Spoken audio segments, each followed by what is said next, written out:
In this video, I want to talk about how you can invite to Trading 212. Now, this is pretty simple, guys, but keep in mind, unless you have some kind of affiliate link that you've gotten personally, if you have a YouTube channel or something, the only way that you can actually invite people with a link is when they have campaigns. Now, to check if they have a campaign, simply open up the app or go to the website and click on these three stripes. Now, it will look like this.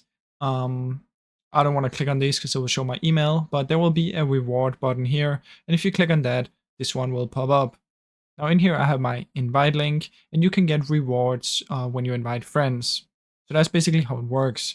Now, like I said, it's not always these campaigns, they're not always active.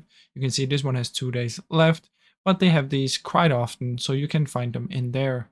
Now, I hope you enjoyed this short video. If you did, please leave a like and subscribe, as it helps me out a ton. Thank you so much for watching.